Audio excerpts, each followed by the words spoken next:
Hey guys, it's me, 80s444. So today, guys, I want to talk to you guys about the top 10 coaches at this year's World Cup.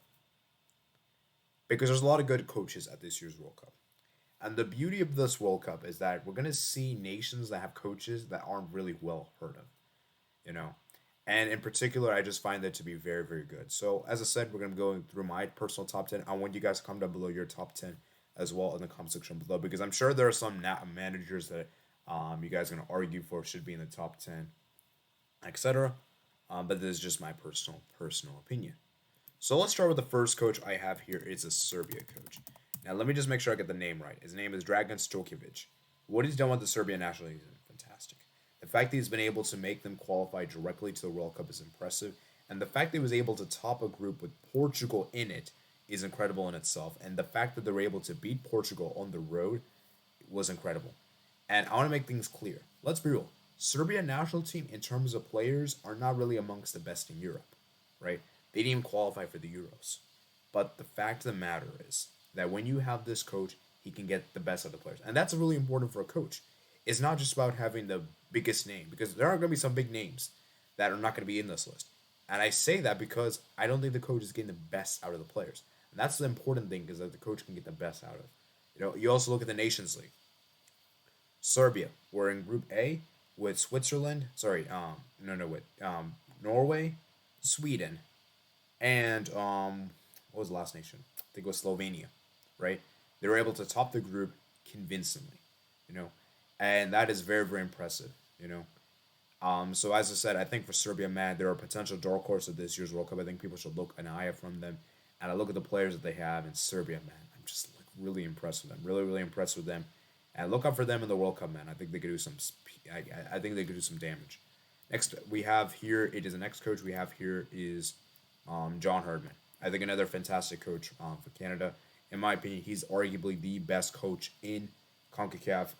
I just don't really think any of the coaches of CONCACAF really come close to him, and what he's done with the Canadian national team has been incredible. The fact he was able to guide this nation from a nation that wasn't even in the final stage of the CONCACAF qualifiers to them all the way topping the group in the qualifiers is very, very impressive, you know. And you look at what his pedigree was, right? Coming into this job, he was taking charge of the Canadian women's national team, and he was very, very successful there. I believe they finished third in the Women's World Cup, and I think they got third in the Olympics. You guys can correct me if I'm in the comment section below I'm wrong. Regardless, Canadian women's national team was successful. And you look at the current Canadian national team, what he's been doing. He's been great. He's been flexible. He's been tactical, and he's known how to out coached coaches. Look what he did against Greg Berhalter. He played a very defensive system. Played a very counter attacking system, and it worked like wonders. And the fact he was able to out coach Tata Martino against Mexico was incredible. And the fact that he was unable to, the fact that he got two wins and two draws against the best two nations of CONCACAF in the qualifiers is very, very impressive. And so I just think that for me, it's very, very incredible to see what he's been doing with the national team. Because let's be real, guys. Similar to what I said for Serbia, Canada doesn't really have that kind of great world class players. Like the only world class player you could probably say on the team is probably Alfonso Davis. The rest of the other players are not really world class. They're promising young prospects, like you can maybe say Jonathan David, because I Buchanan, Estacio, but they aren't like world class. And the fact that he's been able to do with the national team has been incredible. And as an American myself, I have to admit that he has done a fantastic job with Canada, and he by far is the best coach in this confederation, without a doubt.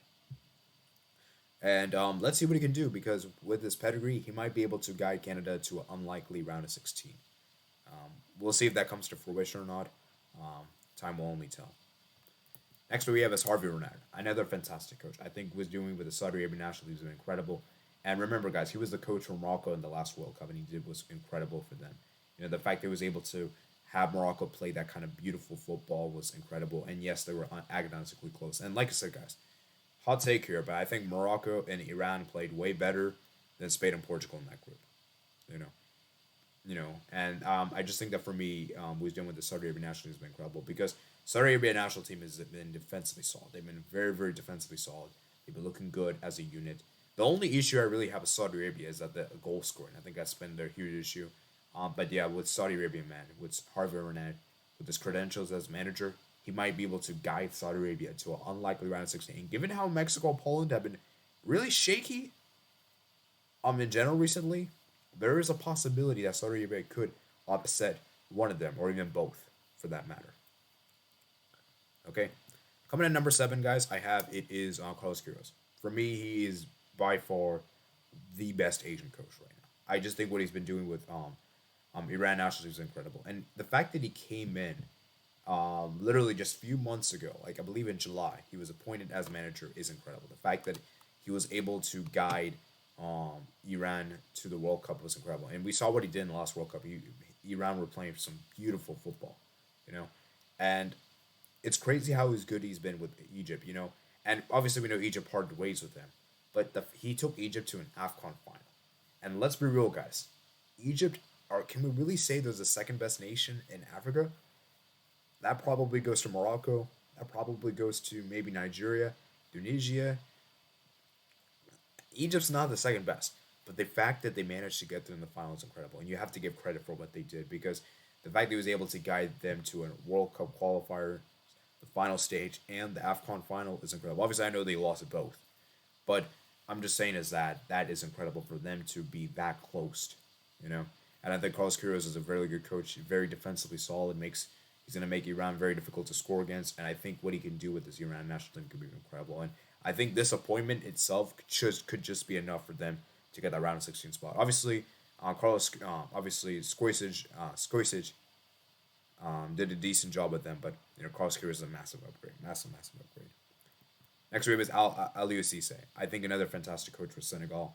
He's been there for so long there as a coach and even as a player as well. And I just think what he's been doing is incredible. And one of the things I really appreciate about him is that he's a local coach, you know, and that is very very incredible because a lot of the coaches at this year's World Cup, particularly from like the lesser known nations, not like the top nations of the world, like the lesser known nations, they've always appointed foreign coaches. And the fact that he was able to do that was incredible. You know, Senegal, they've sticked with him for some time now, and they're finally seeing the rewards being reaped. And they could have easily parted ways with him. They could have easily done so if they wanted to, but they sticked with him, and he finally won the AFCON, and now he has a chance to guide Senegal into the round of 16, and maybe the only African nation in the knockout stage because the rest of Africa, man, is looking really, really tough.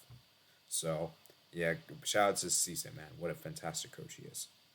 Next up is Hansi Flick.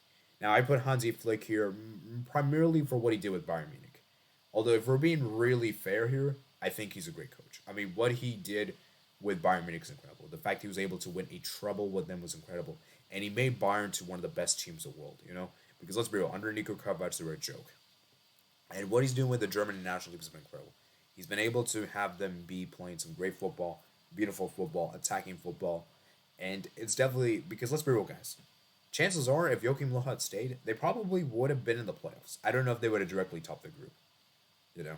But the fact that he was able to do it is incredible, you know, Hansi Flick. And I feel like this will be his first real major test, you know, as the manager. And we'll see how Germany does in this year's World Cup. I think this World Cup for Germany is just more of like, let's just see what happens, you know, that kind of thing. So, yeah, let's see what Hansi Flick can do. And he's definitely got some great pedigree. And remember, guys, he was assistant coach for Germany in the 2014 World Cup. So he definitely knows a lot of these players inside and out. Next is Luis Enrique. I think Luis Enrique, for me, is a very good coach. And I think what he's been doing with the Spain national team has been incredible. The fact that he's made Spain to where they are today is incredible. I feel more the issues with Spain is really more on the players rather than himself. I think he's done the best that he could with the available players that he has. He's been able to guide Spain to Nations League final. Obviously, he guided them to the Euro semifinals, in which they agonizingly lost to Italy on penalties. And it'll be interesting to see if he can win this season's Nations League after defeating Portugal on the road. So, yeah, as for Luis Enrique, even though I do think Spain is kind of a little overrated to some extent, we'll see if Spain can deliver in this year's World Cup. And yeah, we'll see, man. So, credit to Luis Enrique, man. Fantastic coach. Next is Kasper Hillman. I think this is the best UEFA coach in my opinion. I know it's a crazy thing to say, but I think what he's been doing with the Denmark national team has been incredible. The fact that he's been able to make them to where they are today as one of the best European nations is incredible. And with the way he's been able to rotate a squad inside and out. And you look what he's been doing, especially without Christian Eriksen. I know Eriksen's back now, but there was a period of time where he didn't even have Eriksen, arguably their best player, and still Denmark were able to do fantastic, reach the semifinals of the Nations League. Then obviously they did the double over France in the Nations League. You know, guide them all the way to the Euro semifinals, which they lost to England. You know, and so I feel like Denmark's a really quality, underrated nation. Definitely one to look out for in the 2022 World Cup, man. And next I have is Tite. I think Tite for me is the second best coach. I think what he's been doing with Brazil has been incredible. He's been there for such a long time. I think he was there since 2016, and Brazil will have been great since then. And yeah, I just think that Tite has done a fantastic job, and let's see if he can win this World Cup for Brazil. And then finally, I have number one is Lino Scaloni. I think he is the best coach in my opinion. I just think what he's been doing with the Argentine national team has been incredible, because prior to his arrival, Argentina were a complete mess. Defensively shambolic, attacking wise shambolic. Everything was terrible. But under his tutelage, RGM looked defensively better. They've looked really solid. While attacking wise, they've still relied on Messi. It's not been as greater as a depth, and we've seen some other players step up, like Di Maria stepped up, Lautaro Martinez has stepped up, DePaul, etc. And I think Argentina is finally getting that kind of cohesion, and finally they're looking really good. They're obviously currently on the longest undefeated streak right now in football, so we'll see how Lino Scaloni can do at this year's World Cup, and a huge challenge awaits them. So thank you guys for watching. If you guys made it all the way this far, I do appreciate it. Like this video if you did enjoy. Subscribe if you're new out here, and consider hitting. Let me know in the comment section below what are your top 10 coaches of this year's World Cup. And yeah, thank you guys for watching. I'll see you guys later. Peace out.